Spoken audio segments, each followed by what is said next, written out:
Trop bien, c'est parti. Ouais, ouais, mais attends, oui, oui, on va surtout dire, qu'on se connaît depuis quand même assez longtemps, non? Bah oui, c'est vrai, ça fait depuis, alors donc bonjour Laurent et Laurent Beretta. Je précise Oui. parce que pour ceux qui ne te connaissent pas, ben, du coup, c'est toujours bien de te présenter.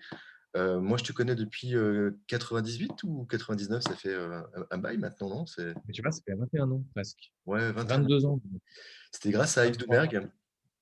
Ouais, je me Ouais. rappelle, c'était à Lyon que je t'avais rencontré et donc pour te présenter, alors je parle un petit peu de toi, mais après je te laisse, naviguer, et dire ce que tu as envie de dire sur toi. Mais de ce que je connais de toi, c'est que tu es donc connu internationalement. Tu as quand même une réputation. Tu as eu un Magic Star au festival de Monaco, de Monte Carlo. Monte Carlo, Monaco, c'est pareil. Mais Bon, donc du coup, bravo. Et puis, entre-temps, bah, ça, c'est la partie visible de l'iceberg, mais tu as eu plein d'autres choses que tu as pu faire. Et notamment, aujourd'hui, tu te sers de la magie comme, aujourd'hui, depuis au moins 15 ans maintenant, tu te sers de la magie comme outil de prise de conscience pour aider les gens à réfléchir un peu sur eux-mêmes et sur leur vie, aussi bien dans le management que dans la vente. Et je pense que tu ouais. t'attaches beaucoup à l'aspect émotionnel. C'est pour ça que ça m'intéresse de t'interviewer sur l'amour, sur le couple. Et tu sais bien que l'émotionnel, c'est le plus important. Voilà, est-ce que tu veux dire des choses de plus sur ton parcours ou sur toi? Oui, bah, écoute, j'ai commencé par la magie donc en 84, j'avais 11 ans donc je suis tombé un peu dedans, par hasard. J'ai demandé un coffret de magie quand j'étais tout petit à ma grand-mère qu'elle m'a offert, généreusement et puis après, ben, j'ai été complètement, absorbé par cet univers. J'ai acheté tous les coffrets de magie que je pouvais avec mon argent de poche. Après, je suis tombé sur des bouquins. D'ailleurs, j'ai un bouquin que j'ai derrière moi, que j'ai lu. Attends, je vais faire peur. Que j'ai lu quand j'avais 11 ans. Voilà, c'est le bouquin Comment on devient sorcier de Robert Houdin. C'est pas Excellent. un bouquin sur la sorcellerie, mais c'est un bouquin sur vraiment sur la magie et sur même la structure de la magie. Je me suis pas rendu compte que finalement dans ce bouquin il y a beaucoup de psychologie parce que Robert Houdin c'était avant tout un scientifique et c'est quelqu'un qui a beaucoup codifié la magie, qui a posé les bases d'un académisme magique et qui réfléchissait beaucoup à l'aspect relationnel que crée la magie justement. Donc j'ai lu ça quand j'étais tout petit. Et puis après, je suis tombé dans la manipulation des cartes à dextérité, voilà, que lui défend aussi ardemment dans tous ses propos. Et de fil en aiguille, je me suis intéressé à la structure de l'effet de magie. Qu'est-ce que l'effet de magie? Et surtout, qu'est-ce que la magie crée entre les gens? Et puis après, au fur et à mesure de mes études et de mes formations diverses et variées, bah, j'ai fait le lien avec les émotions, avec la programmation neurolinguistique, avec la PNL, donc les neurosciences, le neuromarketing que j'ai pratiqué en école de commerce. Et j'ai fait une espèce de synthèse de tout ça que je donne dans des conférences sur comment on améliore la relation client, l'expérience client. Et puis, et par extension, j'en parlerai tout à l'heure dans le détail, mais ce que je dis aux gens, c'est que quand on parle d'expérience client, de relation client, et qu'on veut faire de l'émotion ou créer de l'émotion, enfin, pour moi, créer un effet waouh, j'ai en quelque sorte codifié l'effet waouh que font les magiciens. Et pour moi, on parle avant tout d'une chose très simple, c'est qu'on parle d'amour. Donc, je vais essayer de peut-être vous démontrer tout à l'heure mon modèle émotionnel et pourquoi finalement l'effet waouh, il n'est pas destiné qu'à la magie Mmh. et il se répercute dans plein d'autres moments de nos vies. Et pour moi, il se répercute dans le management des gens et dans le management du couple, parce que le couple, c'est une forme de management. Mmh. Et puis même dans les états amoureux. Donc, je pense que j'ai quelques clés de lecture qui m'ont été données par mes intérêts divers et variés. Et puis, c'est ça que j'ai envie de partager avec toi ce soir et essayer de voir aussi comment on peut s'en servir dans plein d'autres domaines de nos vies et pas seulement pour faire de la magie en tout cas. Ouais, bon, en plus, ce que j'aime chez toi, c'est que ce que tu t'appliques à toi-même, ce que tu dis aux autres. Et déjà, tu as commencé par t'autoriser à faire le métier que tu avais envie de faire, parce que tu as fait un parcours entre guillemets, dans une école de commerce où tu étais plus destiné Ouais. à être dans le domaine de la finance. Et donc, faire un virage, en tout cas, oser devenir le magicien, alors que c'était un peu étiqueté de manière très raccourcie voilà, sur des choses genre plus spectacle familial, alors que tu montres bien que la magie permet justement d'ouvrir la conscience et justement dans l'entreprise qui en a vraiment besoin, parce qu'il y a quand même beaucoup de raccourcis qui sont faits dans la vie en général, mais dans l'entreprise, ça a besoin d'ouverture, ça a besoin de joie, ça a besoin d'amour. Tu as raison, c'est Après, cool. tu as dit deux choses. Oui, j'essaie, en tout cas, j'essaie de m'appliquer ce que j'applique dans ma magie et ce que je préconise en entreprise. Après, quand on parle d'émotion, l'intelligence émotionnelle, pour moi, je me rends compte que même si on sait comment ça fonctionne, même si on a de bonnes bases, on va dire, intellectuelles et théoriques, pour moi, il y a une loi qui est un peu immuable, c'est que tous les matins, quand tu te lèves, il y a plus ou moins un reset qui se fait au niveau de tes émotions et de comment tu gères tes émotions. Et pour moi, apprendre à vivre avec ses émotions, apprendre à gérer ses émotions, c'est quelque chose auquel on doit s'atteler tous les jours. C'est pas, comment dire, c'est voilà, s'appliquer des bonnes recettes comportementales ou des techniques de communication comportementale comme la PNL. Pour moi, ça se fait tous les jours. C'est pas, c'est bon, j'ai compris la PNL, c'est bon, je maîtrise mes émotions. Non, il y a des jours, même des gens qui sont négociateurs au RAID, eh ben, le soir, ils pètent les plombs avec leur meuf et voilà, ils ont peut-être des outils pour se recadrer plus rapidement, mais on reste des êtres d'émotion. Les émotions, pour moi, ça ne se maîtrise pas. Tu es en On train de peut, dire pour que moi, en reprendre les rênes plus rapidement si on a des outils ou si on comprend comment ça fonctionne. Mais à un moment donné, il faut être un peu humble. Voilà, on a une boîte ici, c'est la boîte noire. Hein, il y a des trucs qui rentrent et qui sortent. On ne sait pas vraiment ce qui se passe dedans. Et à un moment donné, voilà, on n'est pas aux commandes. Hein. La conscience, c'est que 10% de ce qui se passe dans notre tête. Et encore, je pense que j'exagère.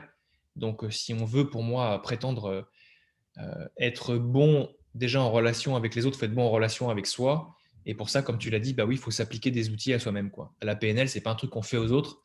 Déjà, la PNL, c'est un truc qu'on se fait à soi. Déjà en se posant des questions, de bonnes questions, de meilleures questions pour essayer d'essayer de comprendre ce qui se passe et puis de faire des prises de conscience, de prendre du recul et de s'analyser, quoi. Mais voilà, avec des choses simples, il ne faut pas trop se prendre la tête non plus. Hein. c'est-à-dire que tu Mais t'es voilà, tu oui, t'es fait les choses à soi, oui. tu t'es fait un espèce de rituel qui te permet de garder cet alignement? Mmh. Je me pose des questions. Je me pose des questions simples. Je me pose des questions. Voilà, je me suis formé à la PNL. Pour ceux qui ne savent pas ce que c'est la programmation neurolinguistique. Mmh. C'est une technique à la base de thérapie qui a été créée dans les années 70 par deux Américains. Il y avait un linguiste et un scientifique. Et ils ont essayé de modéliser ce qui était une forme d'excellence dans les comportements, d'abord des psychiatres, hypnothérapeutes et psychothérapeutes, qui avaient des résultats fulgurants avec leurs patients. Ils se sont dit, mais comment ces gens font pour avoir de résultats aussi fulgurants alors que des gens font des psychanalyses pendant 10 ans? Il y a des gens qui font des thérapies brèves pendant 3 semaines ou qui vont voir un thérapeute 3 ou 4 fois et ils arrivent à les guérir de phobie, ils arrivent à les guérir de dépression en l'espace de quelques séances. Et ça ont été les pionniers dans ce qu'on appelle la thérapie brève, les thérapies comportementales. Donc moi, je me suis vraiment intéressé à ça. Je me suis formé auprès des gens qui ont inventé ces modèles. Ça reste des modèles. Hein. C'est pas des lois qui sont dans le marbre. Ça reste des modèles de comment fonctionne un être humain. Et la seule chose que je m'applique, c'est que je me pose des questions précises sur ce qui se passe, sur ce que je perçois, sur le fait que est-ce que je suis objectif dans la situation ou pas, et comment, la question comment, c'est une question qui revient très souvent en PNL, c'est comment je peux faire pour prendre du recul, comment je peux faire pour changer l'émotion que j'ai en ce moment qui ne me plaît pas. La question comment, elle te met dans un processus de pensée. C'est une question très simple, hein. Mais si on arrive à se poser la question comment je peux faire pour plusieurs fois dans une journée ou à chaque fois qu'il y a un truc qui ne va pas très bien, c'est une question qui nous met dans l'action de faire les choses différemment.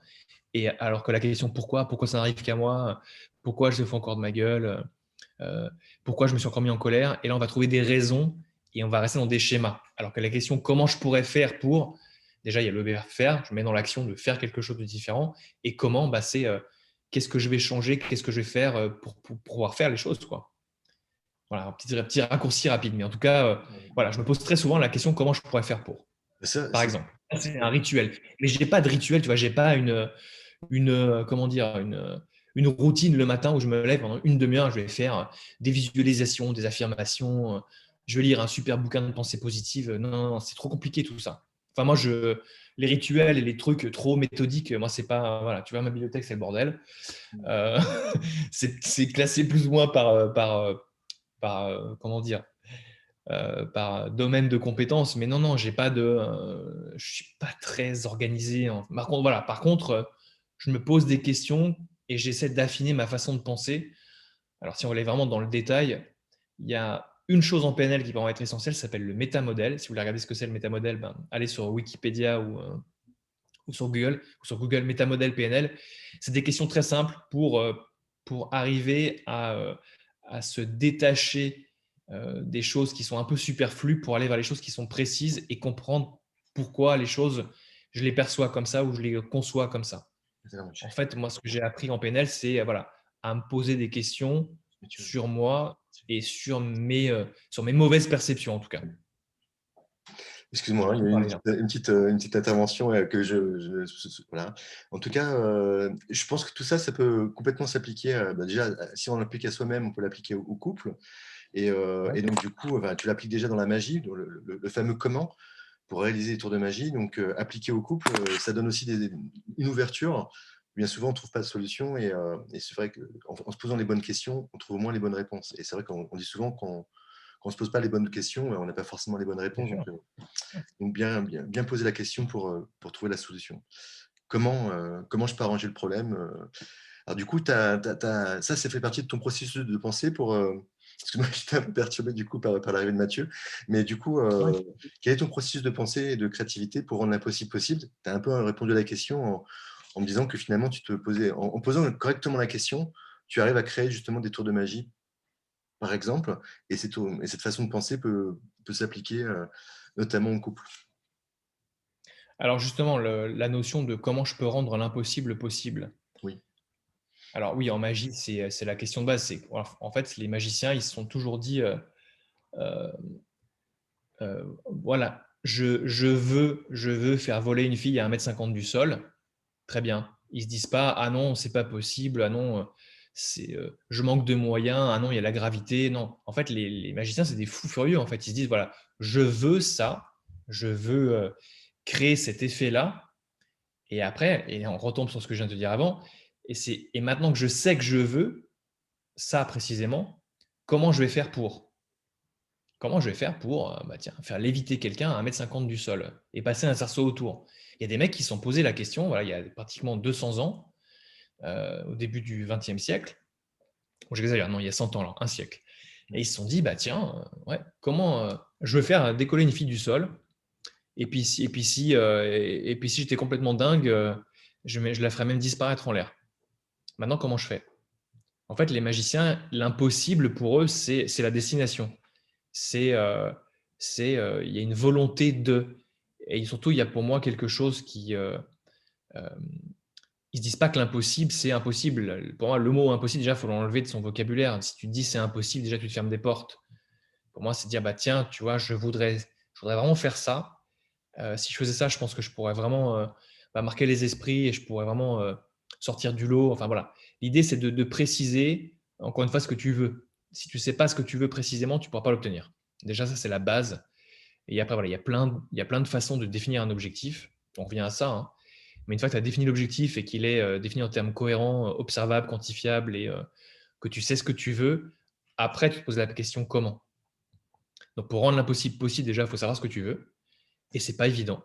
Il y a beaucoup de gens qui définissent leurs objectifs en termes de ce qu'ils ne veulent pas. Par exemple, les gens qui se mettent en couple en disant bah, moi, je veux plus être seul. Mm. Tu vois, je veux plus être seul, c'est pas un objectif pour moi. C'est qu'est-ce que tu veux vraiment, mais pas ce que tu ne veux pas. Tu vois ce que je veux dire? Ouais, très Et bien. après, déjà, redéfinir cette vision de soi par rapport à quelqu'un et, euh, et après se dire comment je vais faire, ça va pas commencer bien si tu dis bah, je veux être en couple pour ne plus être seul. Déjà, ça, c'est là, tu vas vraiment vers quelque chose d'impossible. Parce que je veux plus être seul, c'est pas franchement quelque chose qui va apporter quelque chose à l'autre et à toi. Ça va comment dire, t'empêcher peut-être de revivre quelque chose qui t'a pas plu quand tu étais tout petit, peut-être la peur d'être abandonné ou la peur d'être trop souvent tout seul, justement. Mais si tu te remets avec quelqu'un pour ça, c'est pas la bonne raison. Pour moi, c'est pas la bonne définition. Et c'est là où voilà, c'est là où on a dit aussi, tu parles très souvent de croyances limitantes. Les croyances limitantes, c'est ne pas se rendre compte que ce qu'on dit et comment on conçoit les choses, bah, ça peut nous amener à percevoir les choses comme elles ne devraient pas être perçues. Ouais. D'où l'importance des mots, quoi. Tu parlais tout à l'heure justement alors avant de commencer à enregistrer, de l'importance d'être égoïste et que justement c'était un mot qui était un peu galvaudé. Ouais. Et, Alors, j'ai pas dit ça comme ça. pardon. J'ai pas dit l'importance d'être égoïste. En fait, pour moi, en fait, tu m'as dit quelque chose de très juste. Tu m'as dit, moi, c'est un truc que je défends aussi assez, de façon assez poussée, c'est que on- dans un couple, on ne peut pas donner quelque chose qu'on ne s'est pas déjà donné à soi. Je m'explique. Voilà, si tu veux donner de l'amour à quelqu'un, de l'affection à quelqu'un, est-ce que déjà toi, tu es capable de te donner de l'amour et de l'affection? Mmh. Est-ce que tu es capable d'avoir une autocritique qui est saine et pas une autocritique où tu te sabres en permanence? Et est-ce que tu as une sorte d'amour propre déjà? Et pour moi, si tu n'as pas déjà construit ça à la base, comment veux-tu le donner à quelqu'un d'autre? Ou comment veux-tu savoir ce que ça peut lui faire de se sentir dans l'état où tu te trouves quand toi tu as de l'amour propre? Mmh. Et, et quand on dit oui, mais si tu penses à ta gueule, c'est que tu es égoïste. Non, pour moi, l'égoïsme, pour moi, c'est ne pas être, pour moi, c'est le contraire d'être généreux. Mais si moi, j'essaie de me comprendre, j'essaie de construire ma confiance avec un vocabulaire et avec une façon de me concevoir qui va me donner confiance et qui va me permettre de donner plus à l'autre, parce que je serai confiant dans ma connaissance de moi, dans l'amour que je me porte, c'est pas de l'égoïsme, c'est de la construction. Je me construis en faisant ça. Après, l'égoïsme, c'est quelqu'un aussi, un égoïste, c'est quelqu'un qui rapporte tout à lui. Moi, non, ça, c'est de l'égocentrisme. Mais l'égoïsme, pour moi, c'est un manque de générosité. Et te construire toi, t'analyser et essayer de construire ton amour-propre, c'est pas de l'égoïsme, c'est une façon de te donner de l'amour, quoi. Justement, quand je parle de se donner de l'amour, je donne un exemple concret. Hem, Quand un enfant fait quelque chose bien dans l'éducation que nous, on a tous reçue, quand un bébé fait quelque chose bien, on lui dit: «Ah, c'est trop bien ce que tu as fait, je suis content que tu l'aies fait, vraiment, heu voilà, je suis ravi, trop bien, cool, tu lui donnes un petit tape ici, tu le serres dans tes bras». En fait, tu renforces le comportement positif. Et ça, les parents le font très bien avec leur enfant pour le faire grandir et pour lui donner confiance. Mais quand on grandit, nous, en tant qu'adultes qui deviennent très, très cons, on est plus capable de s'auto-congratuler ou de nous donner ce que nos parents nous donnaient quand on fait les choses bien. Mmh. Et je pense que quand les gens disent: «Ouais, j'ai pas confiance en moi et justement, ben, j'aimerais bien être en couple pour ne plus me sentir seul et avoir confiance en moi», c'est pas le bon chemin. Parce que la confiance et l'amour, c'est toi qui vas te le donner à certains moments de ta vie. Quand tu as fait des choses bien, bah, tu te les dis. Et tu dis: «Bah, voilà, ce que j'ai fait aujourd'hui, c'est bien.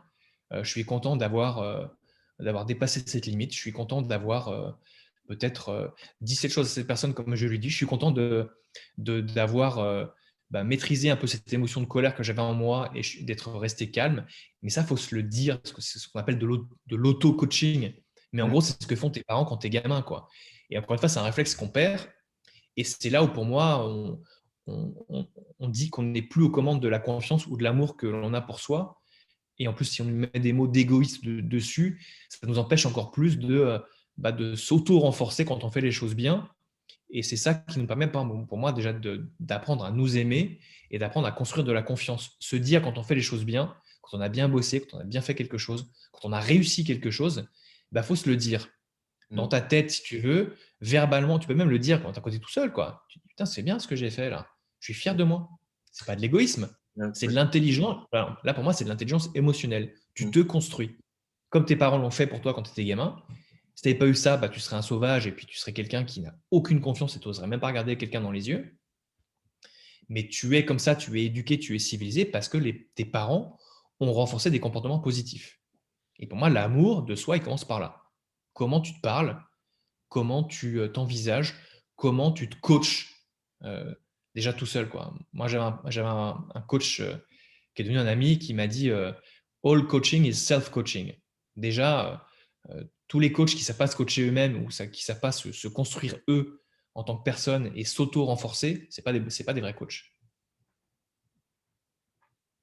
Excellent. Tout Ce qui est amour tout amour part de l'amour de toi. Et quand je parle d'amour de soi, c'est pas justement de l'égocentrisme ou de tirer la couverture sans cesse ou de ne penser qu'à sa gueule.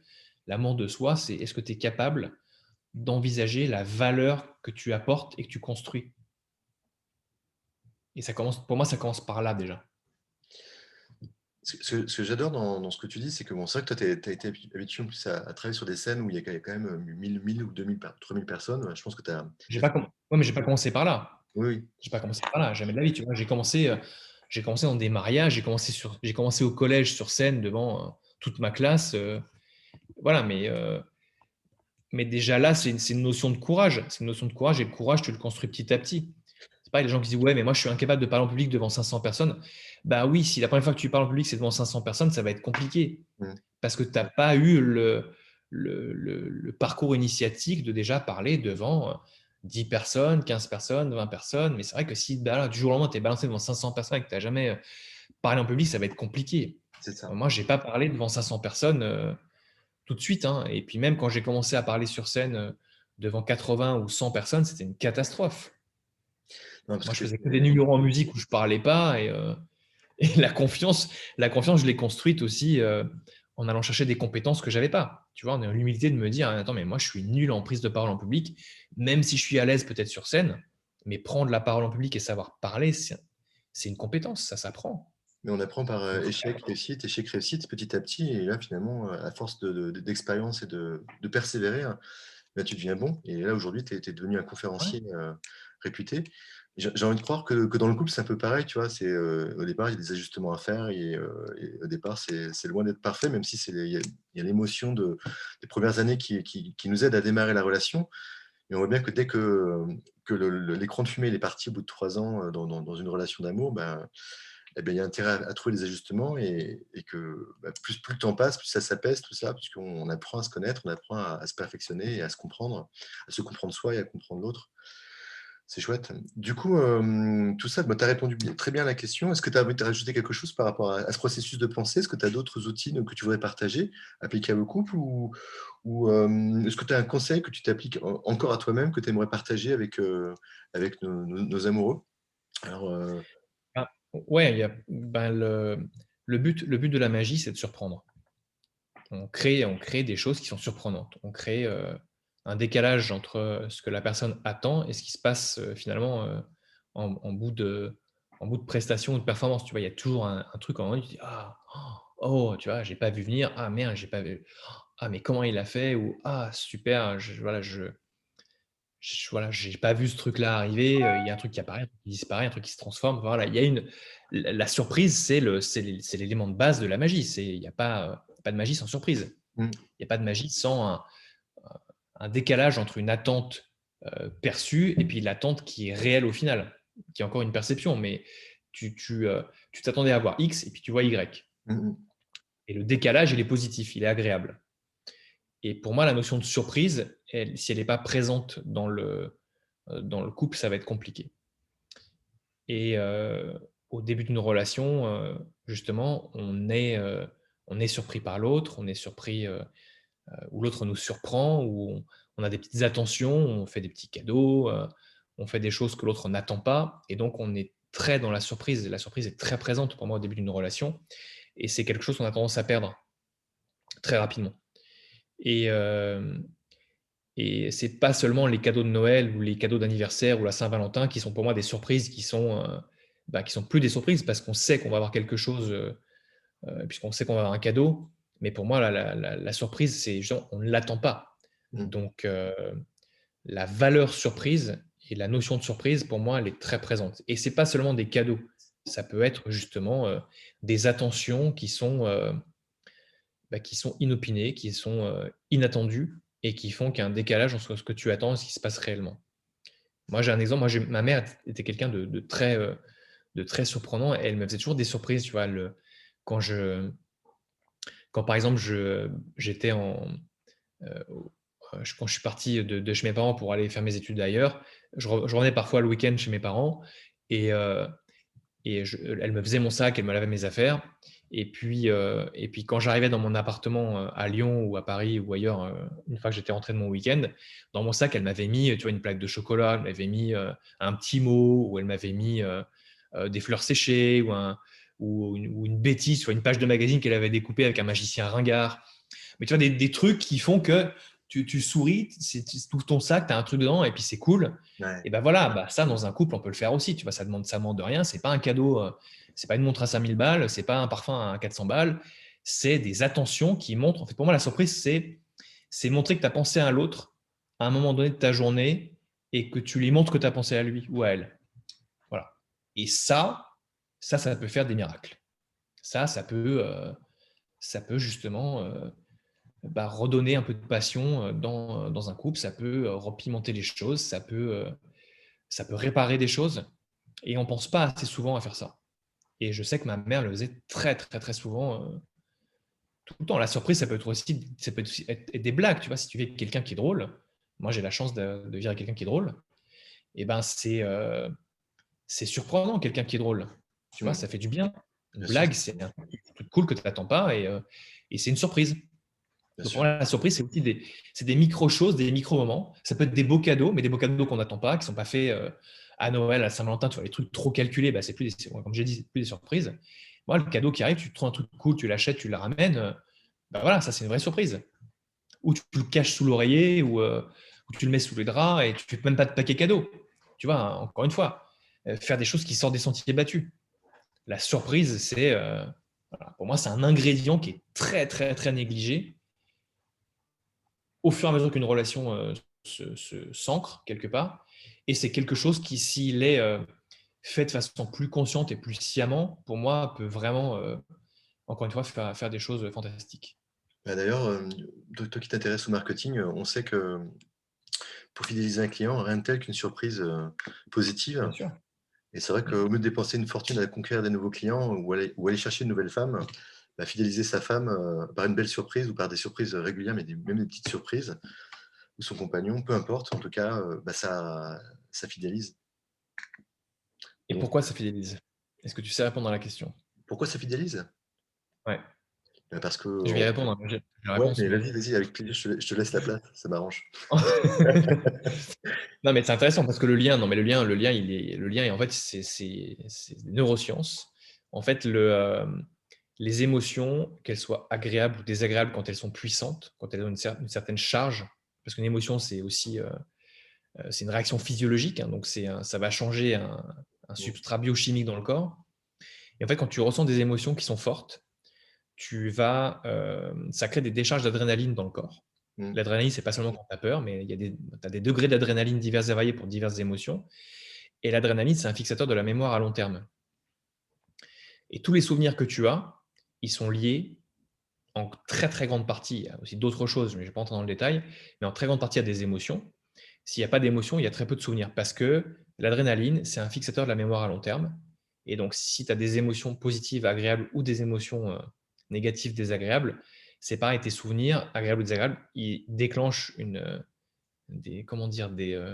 la production d'adrénaline et donc ça va créer des fixations dans certaines parties de ton cerveau qui vont incruster le souvenir grâce à l'émotion. Donc c'est pour ça. C'est pour ça que plus il y a d'émotions agréables, plus tu vas impacter la mémoire. Plus tu impactes la mémoire, forcément, plus tu impactes les souvenirs. Et plus tu impactes les souvenirs, plus tu vas fidéliser, entre guillemets, parce que on fidélise parce qu'il y a des référents et parce qu'il y a des souvenirs qui sont des chaînes de choses qui sont mises bout à bout, qui font que ton cerveau se rappelle plus facilement d'une chaîne de souvenirs que d'un truc isolé. Donc, plus tu vas avoir d'émotions agréables, plus tu vas créer des souvenirs, une chaîne de souvenirs et une mémoire qui sera liée à telle ou telle personne. Et donc, tu vas fidéliser parce que le fait de voir la personne tous les jours et de repenser à tout ce qu'elle t'a fait de bien ou de surprenant, ça va créer un phénomène d'ancrage qui fait que tu restes. Et tu es d'accord avec l'idée qu'il faut 3 idées positives pour une négative? Il paraît que le cerveau humain fait que pour équilibrer avec une pensée négative, il faut 3 pensées positives, enfin 3 actions positives. Donc autrement Alors, dit, d'où ça sort ça? c'est des neurosciences. Attends, je mets de la lumière parce qu'on dirait que je suis dans une grotte.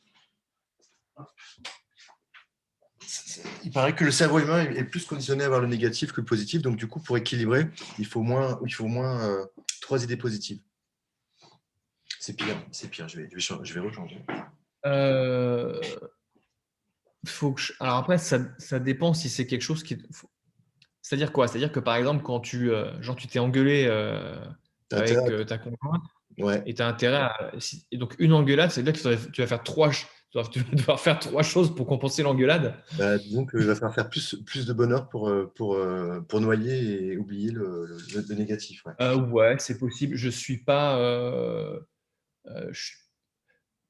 Le cerveau, il cherche pas forcément ou il imprime pas forcément plus les choses négatives. Pour moi, c'est euh, le cerveau, il imprime.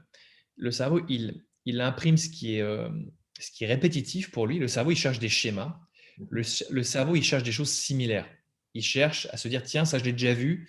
Tiens, ça me fait penser à ça. Le cerveau, un de ses buts, c'est de chercher des choses qu'il connaît déjà.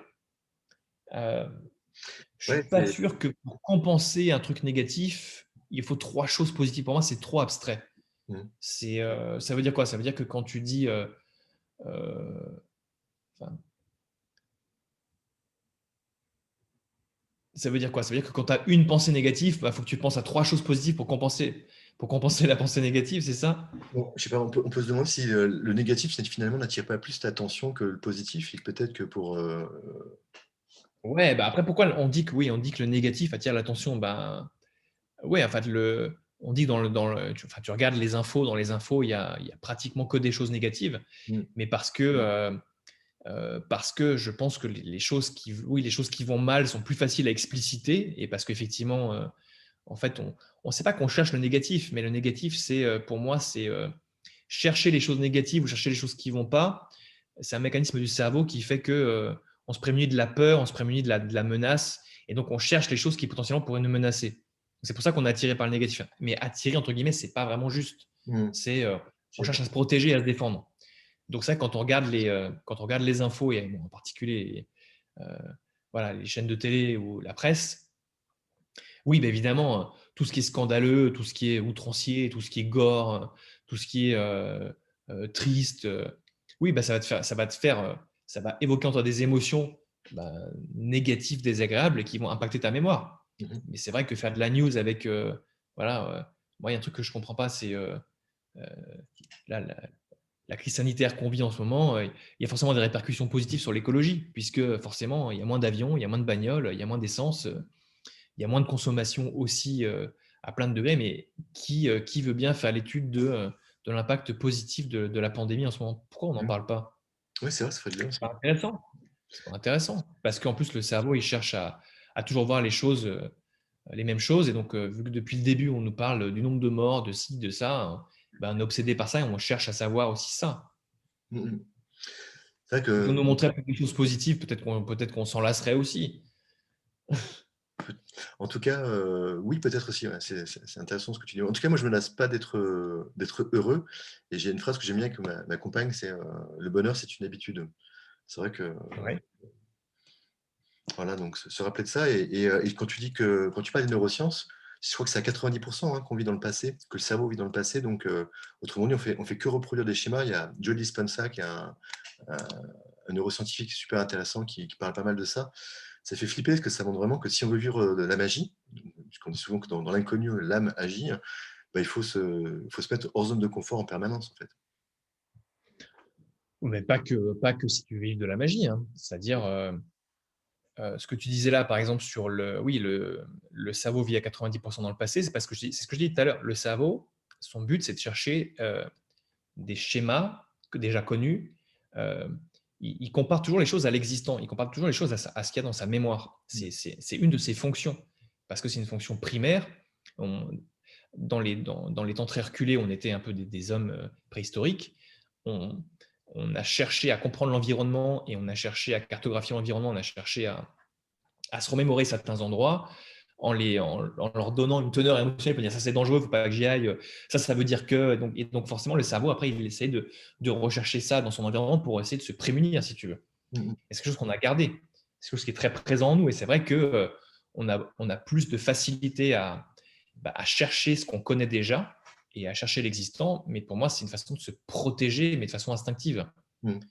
Et, euh, et c'est vrai que si on veut évoluer, et ben, si on veut évoluer, c'est essayer de se projeter dans l'ailleurs ou dans l'après ou dans ce qu'on ne connaît pas. Et Mhm. forcément, ça ne rapportera pas les mêmes éléments de réconfort ou de jeu je me prémunis des choses, où je travaille comment dire, à observer mon environnement pour me prémunir de la peur. Et ça, quand tu sors de ça, bah oui, effectivement, tu pars dans l'inconnu, tu pars dans les choses qui potentiellement ne sont pas ce que tu connais. Et ça, le cerveau, il n'aime pas, quoi. Ouais. Et pourtant, bon, pour revenir au couple, le couple a besoin de ça. Le couple a besoin, comme tu disais tout à l'heure, de surprises et Ouais, de nouveautés, ouais. d'ailleurs. Voilà. Et d'ailleurs, ça me fait marrer parce que l'autre fois, quand je parlais à quelqu'un de mettre de la magie dans un couple, il me dit, mais de suite, il se met à me parler de libertinage. Et je me dis, attends, mais on peut être créatif dans son couple. Alors, j'ai rien contre le libertinage, chacun fait ce qu'il veut. Mais en tout cas, on peut être créatif dans son couple de bien des façons. Et je pense qu'on en revient toujours à ce problème de paresse qu'a l'être humain, des fois, de ne pas chercher de nouvelles solutions et de se cantonner à ce qu'il a déjà. Et c'est vrai que c'est intéressant de toujours chercher et de se laisser surprendre par de nouvelles choses qui peuvent faire plaisir au couple et à soi aussi. Bien sûr. Il y a une question qui est très intéressante que moi, qu'un coach posait à des gens qui justement voulaient devenir de meilleurs coachs en programmation neurolinguistique, en PNL. Et il disait, comme le cerveau est habitué en permanence comme tu l'as dit, à vivre dans le passé et à chercher des choses qu'il connaît déjà, il disait, habituez-vous à poser la question suivante, que ce soit quand vous êtes en face de quelqu'un ou même dans votre environnement, habituez-vous à vous dire, qu'est-ce qu'il y a de nouveau aujourd'hui dans cet environnement ou chez cette personne? Et ça peut être très bien la personne que tu connais, toi, depuis 3, 4, 5 ans, 10 ans. Mmh. Mais comme on est habitué à vouloir voir ce qu'on connaît déjà, à dire: «Ah putain, elle est encore comme ça aujourd'hui, ah, elle tire encore la gueule, ah, elle fait encore ça, et elle fait encore ci, elle dit encore ça, et elle a encore laissé traîner ça et machin». On cherche à retrouver ce qu'on n'aime pas ou ce qu'on a déjà vu. Mais si tu dis: «Tiens, est-ce qu'il y a quelque chose de nouveau que je peux observer? Qu'est-ce que, qu'est-ce qui est différent et qu'est-ce qui est nouveau aujourd'hui chez cette personne?» Et si tu te forces à chercher ce qui est différent et nouveau, tu vas le trouver. Mais si tu ne le cherches pas, bah, tu vas retomber dans l'habitude de rechercher les choses que tu connais déjà, qui est un automatisme, comme je te l'ai dit, de survie. Donc, on ne peut pas le gommer. Mais te poser la question, qu'est-ce qu'il y a de nouveau? Qu'est-ce qu'il y a de différent? Moi, c'est une question que je me suis posée, tu vois, même par rapport à la crise qu'on vit. Au Mmh. tout début, bah, j'ai subi comme tout le monde. Moi, mon business s'est écroulé. Et je me suis souvenu de cette question et en me disant, bah, tiens, qu'est-ce qu'il y a de nouveau et qu'est-ce qu'il y a de différent? Et qu'est-ce que je peux en retirer? Ou comment je peux agir sur ce qu'il y a de nouveau et de différent? Et là, je me suis mis à chercher de nouvelles choses. Et je me suis sorti de ah, c'est horrible, il y a de plus en plus de morts, ah, et puis on est confinés, et puis on a tous des masques, qui nous empêchent de parler, enfin, toutes ces conneries là. Et en fait, si je me dis, tiens, qu'est-ce qu'il y a de nouveau et de différent? Alors, l'autre question que j'aime bien poser, que ce même mec posait, c'est qu'est-ce que je suis en train de louper? Qu'est-ce que je vois pas? Super. Voilà. Qu'est-ce que je loupe? Qu'est-ce que je vois pas? Et ça te force bah, à chercher des choses que tu ne vois pas. Ça Mmh. te force à découvrir des choses. Ça te force c'est pas sortir de ta zone de confort. Ça te force à explorer. Voilà. Voilà. Qu'est-ce que je loupe? Qu'est-ce que je ne vois pas? Qu'est-ce qui est nouveau? Qu'est-ce qui est différent? Et ces 4 questions-là, moi, c'est des questions que je me pose souvent. C'est Et si je ne me les étais pas posées, j'aurais rien créé, j'aurais pas créé de show virtuel, j'aurais pas lancé mes clients, j'aurais pas créé de nouvelles choses, j'aurais pas revu des potes avec qui je me suis mis en mode créatif, avec qui j'ai brainstormé pour dire tiens, ok, moi, tu vois, j'avais cet a priori, les shows virtuels, la magie virtuelle, les conférences en virtuel, c'est de la merde, les gens n'ont pas accroché, je suis pas à l'aise, je ressens pas l'énergie des gens. Et je suis resté bloqué dans un schéma voilà, qui était négatif, Mmh. justement. Je voyais que ce qui allait pas. Et alors, je me suis dit, tiens, bah, qu'est-ce qu'il y a de nouveau? Qu'est-ce qu'il y a de différent? Qu'est-ce que je peux faire que je ne faisais pas avant? Et qu'est-ce que je suis en train de louper? Et je me suis dit aussi, où est l'opportunité? Super. Franchement, c'est Ça, génial. ces 5 questions-là, je me les pose très souvent. Encore une fois, il y en a même 6, c'est comment je pourrais faire pour X, Y, Z, mais commencer une phrase par comment je pourrais faire pour. Pour le couple, hein, on peut se poser la même question Ouais, pour bien le sûr, couple. bien sûr, Tu peux les bien redire, sûr. s'il te plaît? Comment je pourrais faire pour. Oui, Après, c'est qu'est-ce qu'il y a de nouveau et de différent dans cette situation, dans mon environnement ou chez cette personne. super. Et la dernière question, c'est qu'est-ce que j'ai pas vu, qu'est-ce que je loupe, qu'est-ce que je vois pas et où est l'opportunité. C'est super. C'est super parce que c'est vrai que nous, en tant que magiciens, on oriente l'attention, on sait orienter l'attention de nos spectateurs, mais notre propre attention, on y fait attention aussi puisqu'on se rend compte que quand on regarde, on voit pas tout. Et donc, du coup, on essaie d'avoir une vision 360. Bon, c'est pas possible, c'est pas toujours possible, mais au moins on explore, comme tu dis. Et ça, c'est chouette, effectivement. D'ailleurs, ce que j'aime bien aussi chez toi, c'est ta curiosité de sortir de la magie. Tu te cantonnes pas à regarder que les magiciens ou que le monde magique. Tu vas beaucoup voir Non, non. d'autres univers pour t'enrichir.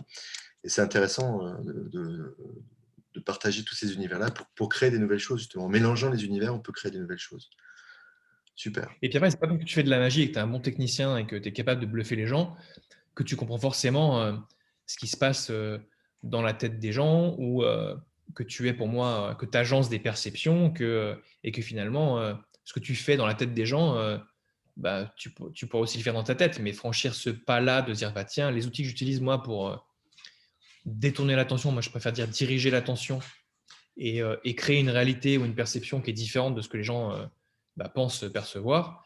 Mais ça, si tu te l'appliques à toi, dans toutes les situations qui sont conflictuelles ou dans lesquelles ça ne va pas ou dans lesquelles toi tu estimes qu'il y a un problème, c'est un agencement de perception que tu as créé, qui est corroboré bah, par tes ressentis et peut-être par des faits qui sont peut-être avérés, hein, je m'en fous, peut-être. Mais en tout cas, pour moi, toute situation, quelle qu'elle soit, on peut l'apercevoir toujours d'au moins deux façons différentes. Et si tu es dans l'intelligence émotionnelle, il faut avoir trois façons différentes de percevoir les choses. Ton point de vue, le point de vue d'autre et le point de vue de l'observateur. Et Excellent. là, tu peux vraiment te détacher et tu peux vraiment commencer à réfléchir. Mais pour moi, les magiciens, ils sont la plupart du temps, ils sont complètement paumés. C'est pas des gens qui psychologiquement comprennent ce qui se passe ou ce qu'ils font. Hein. Il y en a très peu qui comprennent ce qui se passe ou ce qu'ils font. Ouais, parce Je dis que, pas je comprends tout. Mais en non, tout cas, oui, dans les bouquins que j'ai là, la psychologie de la magie, la psychologie de la perception et le fonctionnement du cerveau, oui, ben, j'essaie d'aller chercher là-dedans pour moi déjà comprendre ce que je faisais, comprendre ce qui se passe dans ma propre tête, et après essayer de créer des liens entre ce que je faisais de façon récréative et divertissante pour me dire, bah, tiens, ces modèles-là, est-ce qu'ils n'ont pas une valeur pour expliquer aux gens que ce qu'ils perçoivent d'eux ou des autres, bah, c'est peut-être une illusion, mm, puisque c'en est une de toute façon. tout à fait. D'ailleurs, il y a un autre livre qui m'inspire beaucoup, qui s'appelle Les accords Toltec, que tu connais bien, parce qu'on en avait parlé, je crois, Oui, la ouais, bien sûr. dernière fois. Et c'est vrai qu'on passe notre temps à faire des suppositions sur les gens qu'on croise, sans forcément connaître ce qu'ils sont. Et on fait des suppositions. On voit que la partie visible de l'iceberg, et encore, même cette partie visible, elle est déformée. Donc, On toujours prend des intéressant. raccourcis en permanence. C'est On ça. prend des raccourcis, on catégorise, on range dans des cases, mais encore une fois, le cerveau le fait de façon automatique. Sinon il penserait à trop de choses. Sinon, il serait surchargé en permanence.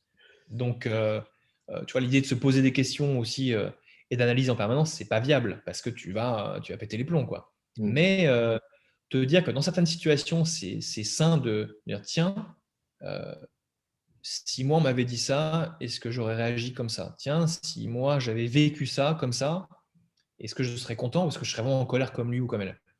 Euh, et ça, tu vois, pour moi, se poser des questions, pas tout le temps, mais euh, quand tu penses que tu es dans un moment down ou dans des moments de doute dans ton couple, à un moment donné, bah oui, il faut te poser des questions. Il faut réfléchir, il faut peut-être écrire des choses ou te dire, bah tiens, encore une fois, les questions que je t'ai dit tout à l'heure, quoi. Qu'est-ce que j'ai pas vu? Qu'est-ce que j'ai loupé? Qu'est-ce qui est différent? Et l'opportunité, finalement, elle est où?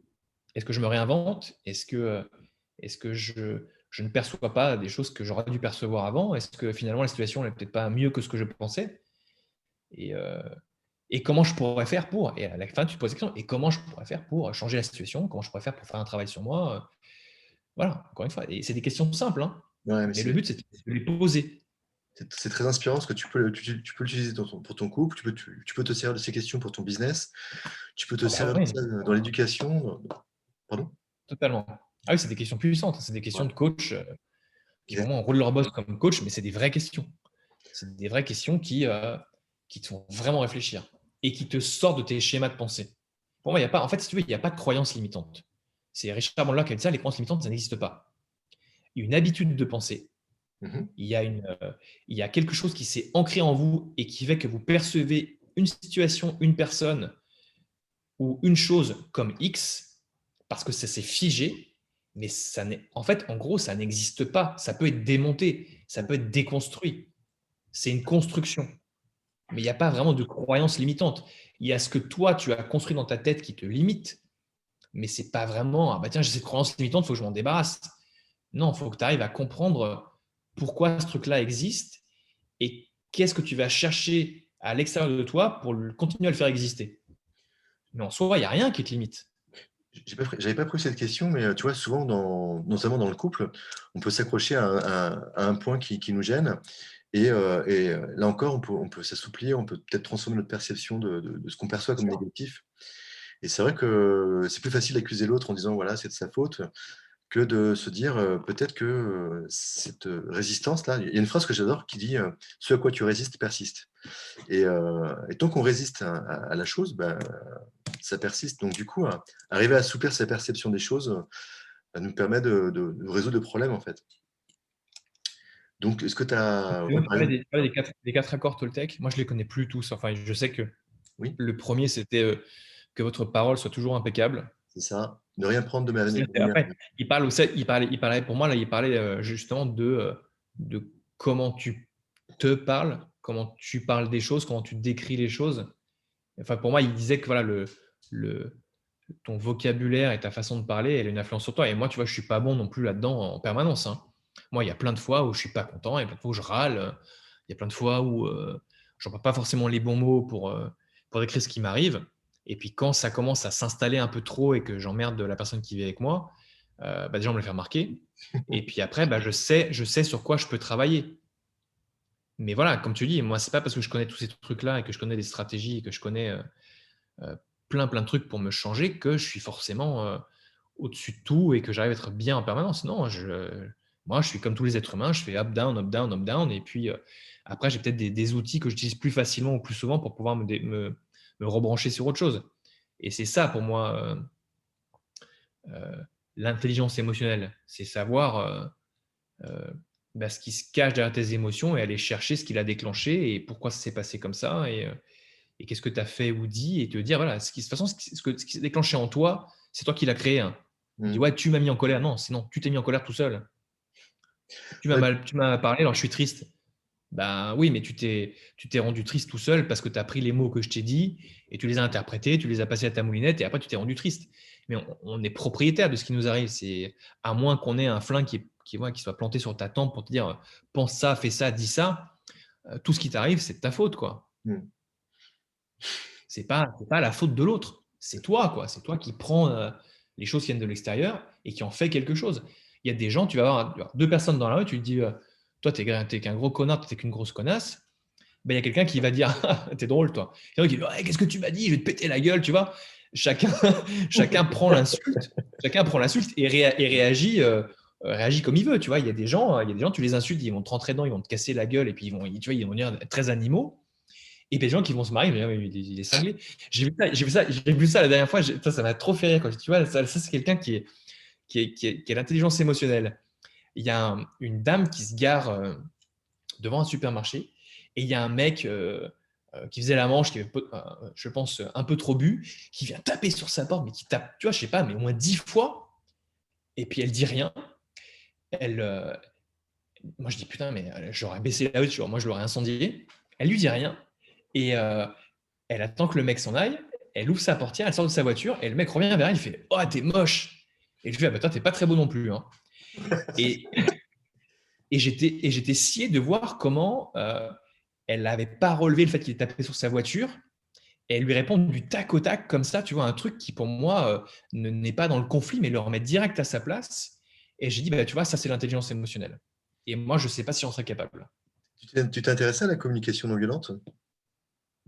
Alors, ouais, mais non, je ne m'y suis pas. J'ai pas travaillé le modèle, mais c'est un livre qui s'appelle Les mots sont des fenêtres ou un truc comme ça, non? Oui, de Marshall Rosenberg, et puis tu as Thomas Ouais, Desembourg c'est ça, ouais. qui a écrit Cessez d'être gentil, soyez vrai. Et ouais, j'adore, c'est très très chouette, parce que justement, tout part de soi encore, de toute façon. Et donc, c'est intéressant, c'est hyper inspirant de toute façon, en termes de communication, parce que le couple invite à recommuniquer avec soi autrement et bien sûr avec les autres. Et c'est très intéressant. Bon, voilà, on a parlé de plein de choses. Franchement, merci beaucoup, c'est super riche. Est-ce que tu as d'autres choses que tu veux partager ou vraiment c'est libre? Donc du coup, tu me dis, et déjà tu as été très J'ai généreux. répondu à, Merci. j'ai répondu à toutes tes questions. Comment? J'ai répondu à toutes tes questions? Ah oui, je pense, Ouais.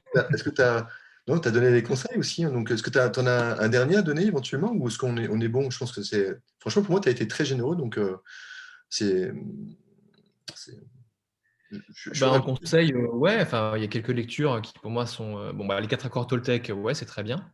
Alors il y en a Après 5. on se croise des doigts. Il y a le 5e accord qui est sorti il y a pas très longtemps, enfin, mais il y en a 5 au total.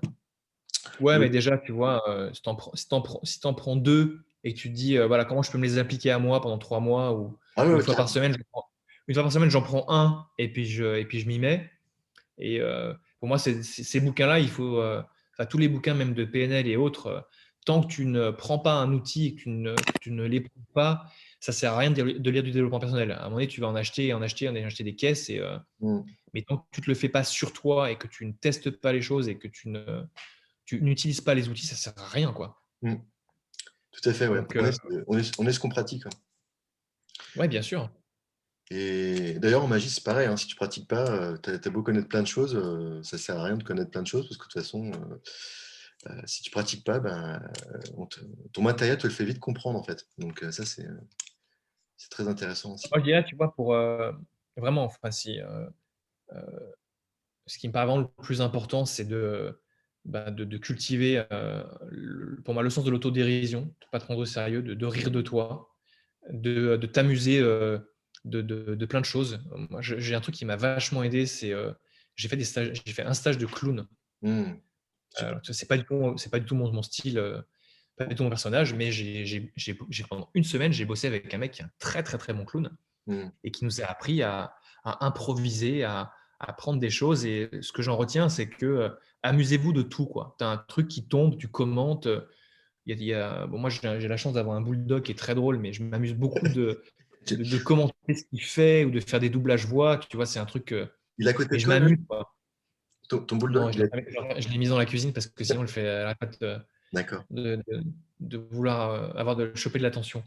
Mais voilà, s'amuser des choses, s'amuser de soi et puis, heu et puis, heu et puis rire ensemble. Franchement, Mmh. rire ensemble, ça peut faire des miracles aussi, quoi et Ouais, ouais. vraiment s'amuser, l'amusement, tu vois? Enfin voilà, quand le jour où tu tombes amoureux de quelqu'un, forcément le rire était là, tu t'amusais, quoi. Il y a une notion de jeu, il y a une notion de rire, une notion de dérision, une notion de: «Je me fous de ma gueule, je me fous de ta gueule, on se fout de notre gueule ensemble», qui est très présente et à la fin, les gens deviennent trop sérieux et trop cons, tu vois? Ouais. Et C'est après la surprise, c'est pareil, il y a plus de surprise, il y a plus rien, il y a que de la monotonie et on cherche les défauts, on cherche à savoir ce qui va pas, on cherche à changer l'autre et pour moi, c'est le pire chemin et malheureusement, on tombe tous dans ces travers-là oui. et pour en sortir, ben, il faut à nouveau pour moi, comme tu l'as dit, tu vois, si ton gamin, il t'inspire, ton gamin, il est dans le jeu, il est Ouais, d'ailleurs, dans le il prend pas tout au sérieux, il est dans l'expérimentation. Un enfant, il fait que ça c'est ça, ils et sont pour moi, vraiment c'est ça qui est inspirant. Donc voilà, pour moi, si j'avais un truc pour moi à conclure, c'est amusez-vous, riez de vous, surprenez-vous, surprenez les autres, et posez-vous les bonnes questions, quoi et des questions précises. Voilà, moi, j'ai pas de rituel, comme je t'ai dit, moi, je vais vous donner les questions que je me pose souvent et bah, notez-les, mettez-les sur un post-it où il y en a 5 ou 6 et tu en colles une par semaine sur ton bureau, sur ton ordi, tu te la poses, quoi et là, tu vas commencer à changer les choses. Mais il y a pas de, ouais, il y a pas besoin de faire, des trucs trop compliqués.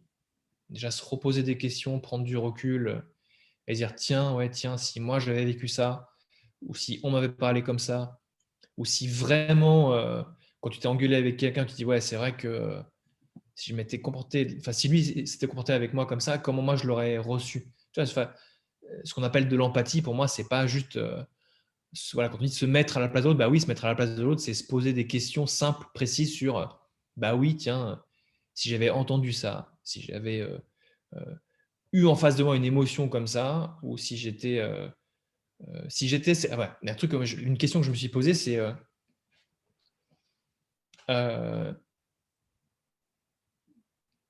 est-ce que j'aimerais vivre avec une personne comme moi?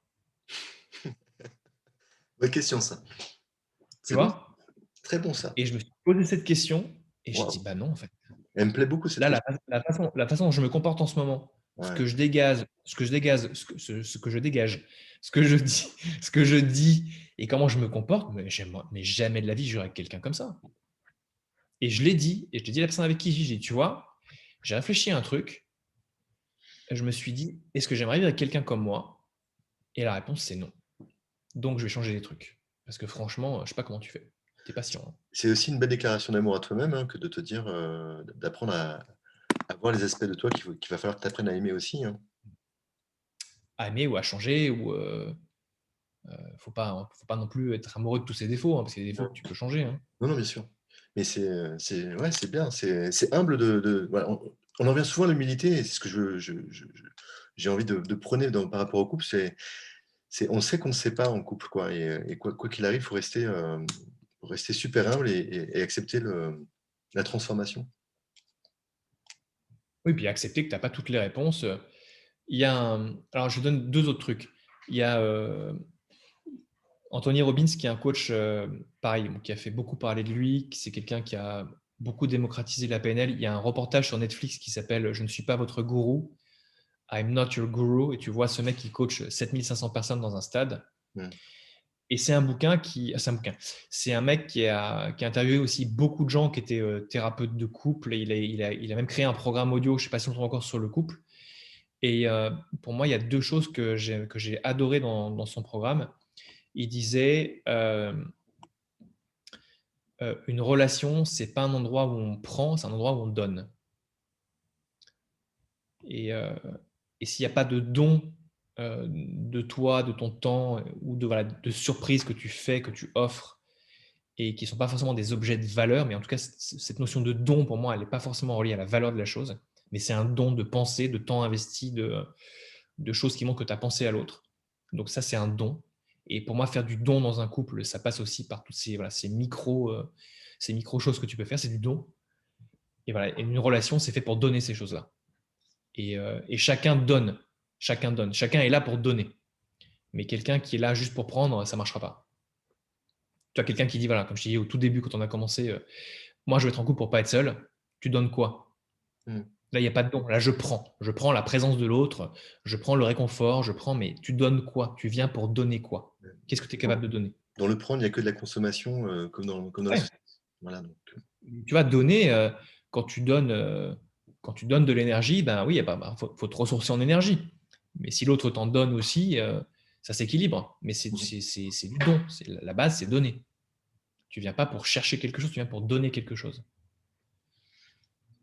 Merci Mais si beaucoup, après ça bouge pas en face et que l'autre ne fait que prendre, c'est là où faut discuter, parce que c'est pareil, c'est pas que il faut donner pour recevoir, mais chacun doit donner, chacun donne. Et là c'est équilibré. C'est des vases communicants. Et la deuxième chose qu'il disait, quand vous vous engueulez avec quelqu'un, une question que lui se posait, euh, qui est une question aussi qui peut désamorcer des conflits, c'est est-ce que je suis là pour avoir raison ou est-ce que je suis là pour montrer que je l'aime? Avoir raison, on n'a jamais raison en fait. On a, euh, on a une vision des choses qu'on peut défendre, mais on n'a pas raison. Quelqu'un qui dit ouais, j'ai raison. Non, tu n'as pas raison. Non, tu vas m'expliquer ce que tu crois, ce que tu penses et pourquoi tu le penses, mais tu n'as pas raison. Et la plupart des gens, et encore une fois, je ne dis pas ça pour faire des grandes généralisations, mais le cerveau, c'est un mécanisme de défense primaire. Tu vois. Avoir raison, c'est prendre le pouvoir, c'est dire mmh. j'ai la solution, j'ai compris, je sais mieux que, mais c'est une espèce d'instinct de dire je prends le pouvoir, quoi. J'ai raison. Mais se poser la question, je suis là pour avoir raison, je suis là pour les montrer que j'aime, je suis là pour autre chose que d'avoir raison. Mais si tu te débranches de je veux absolument montrer que j'ai raison, pas bon, quoi. Mmh. Moi, je connaissais, tu veux avoir raison ou être heureux? Mais ça revient Ouais, au truc, j'aime beaucoup. bien sûr. Mmh mh. C'est excellent. Franchement, merci, tu as été, très généreux et puis, je pense qu'il y a plein de pistes, vraiment pour s'aider soi-même et puis, aider son couple et heu et puis, heu et puis voilà, bah, écoute, c'est un plaisir de te recroiser. J'espère qu'on se reverra avant 20 ans parce Avec que plaisir. C'est cool. franchement, c'était très, très sympa. Et je vais couper et puis, si tu veux, on va se quitter correctement parce que